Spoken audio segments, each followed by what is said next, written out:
we got a couple good ones here. And I've already got just some screws out on the bottom and the top, and the fan off, some panels off. As you can see, this one's still here, but some panels off, and we're going to have to replace this condenser coil. We got a leak right there at the top where the copper goes into the steel plating there. Most units leak right there, and it's kind of strange that they've never seemed to correct that in all these years. This unit here is a GSX130361BA. There's a serial. This unit holds 128 ounces 410A micro channel, as you guys can see. And even those micro channels have the problems of leaking right where it goes through the plating. So before I get too far along here, I just want to get some video. We got the new coil here. We're going to unbox it, and so let's get to doing this.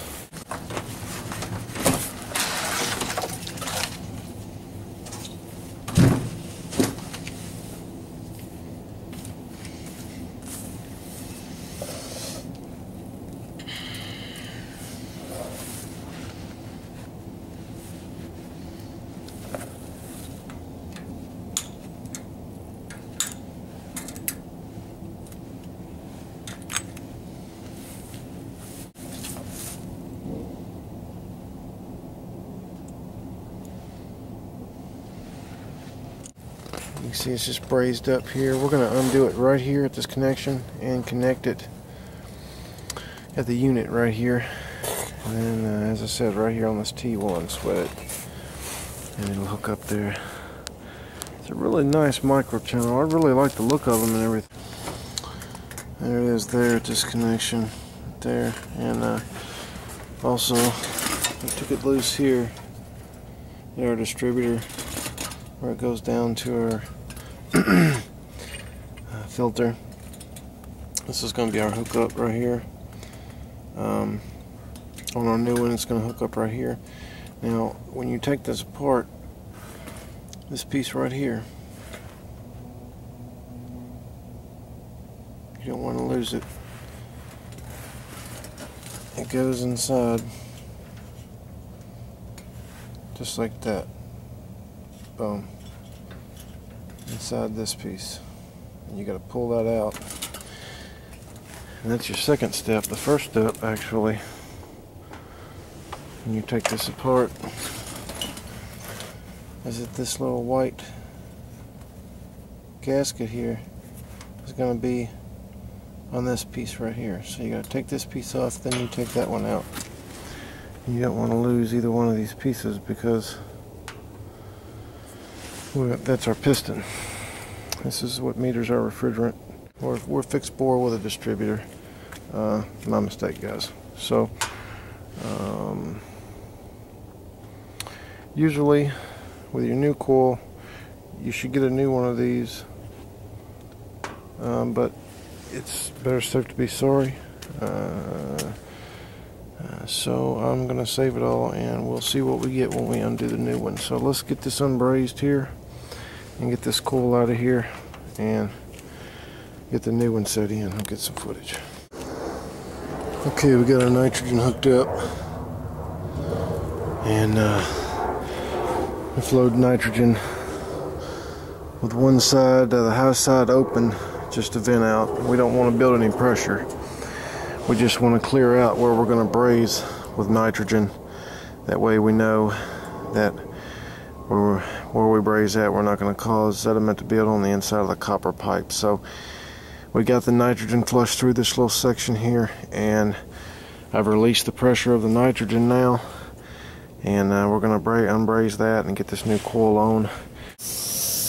Alright, you want to make sure If you hear that, when you're undoing your new coil, you want to have a positive pressure in your coil. If you don't, you have bought a leaky coil. And I will return a coil in a minute if it does not have a positive pressure on it when I undo the connection here. So let's continue on.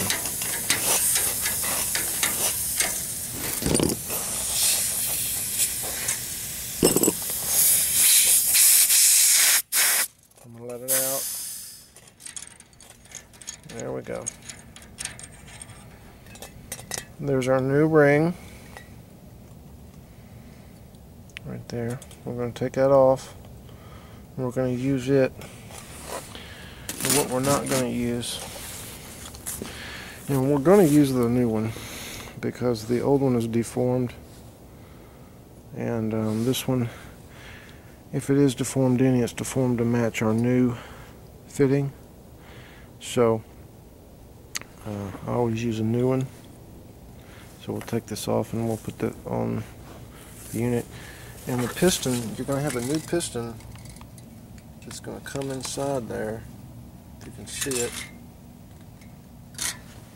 And what I'll do is I'll get that piston out of there, because that new piston, here's our unit here without our coil.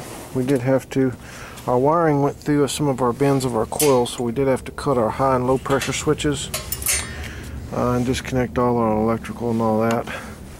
To get our coil out, but we got it out. There it is. And I'm going to clean up the trash around here before we set our new coil in. But so I'm going to save that there and discard this old one. But I'm going to use this old piston because this old piston is for this system. I've noticed a lot that when I do coil change outs, if you look at the old one, this one says 055. If you look at the old ones and then you look at the new piston, you'll find sometimes that the numbers are different, and that means that the whole orifice size is a different size. So you do not want to use a different size orifice. You want to use the same size orifice that the system has had since installation, because that's going to be the correct one. Okay, sometimes the manufacturer will change up things and you want to make sure you go back with the original piston here. So we're going to put this back in, but we're going to discard our old ring and use our new ring. So let's I'm going to go ahead and we're going to unbraze it there, and I'm going to go ahead and get it on the system and we'll get some more shots.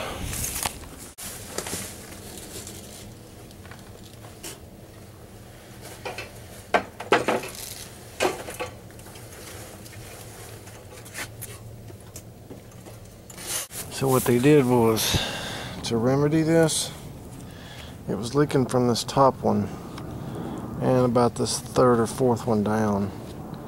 And what did Goodman do, guys? What did they do to correct that? Well, they got to know about that problem, right? I'm not the only one who's replaced a condenser coil on a micro channel, I'm sure. So what did they do? Well, let's look. Looks exactly the same, right? But on the top one, look what they did. They over drilled it a larger size.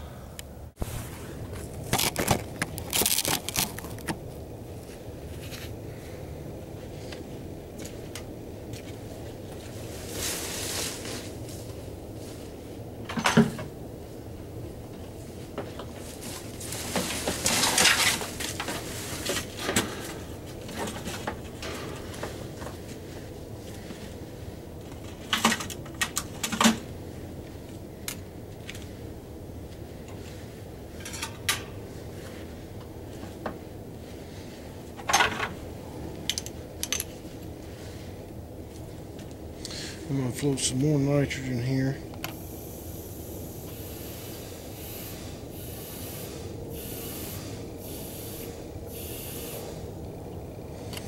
Just to verify I've got nitrogen there at my brace point.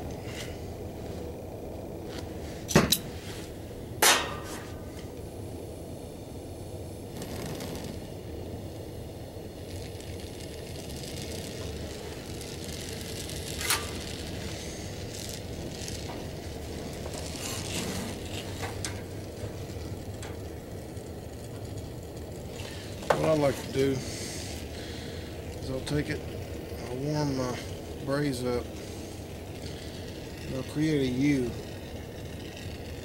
That way I can get back behind and underneath things I wouldn't normally be able to get to. Well, just a couple observations right off the bat out of the box on this. If you see the bends on the micro channel, they progressively get worse and worse. This one's okay. I mean, this one right here I would consider to be okay, but this one right here, look at this. There it is. I mean, look at that. That is clearly restrictive. So we're going to see if, I mean, look at the next one down they did. That one's great, that one's great, that one's great. Boom. So we're going to try and straighten that guy out. Alright, we did some good on it. That's better than it was. So, let's get the rest of it together. Okay. I'm in here trying to test this thing now. I got all I got is my pump. And off my pump I got one line to my vacuum gauge, right? Real simple, one line, that's it. We're going from 780 to 350.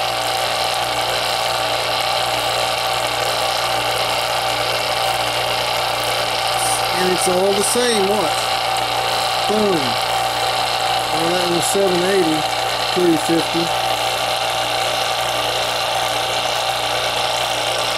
There it is, 780, 354.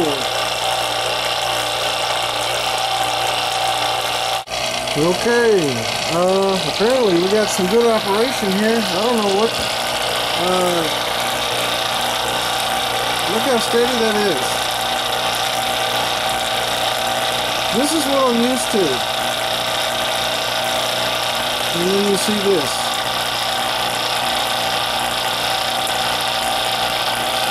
See, it won't be steady now. Look at that. But you guys saw it there for a second. It was steady. It was coming down. I sat there and watched it come all the way down steady. And just finally turned my camera on. And then it jumps.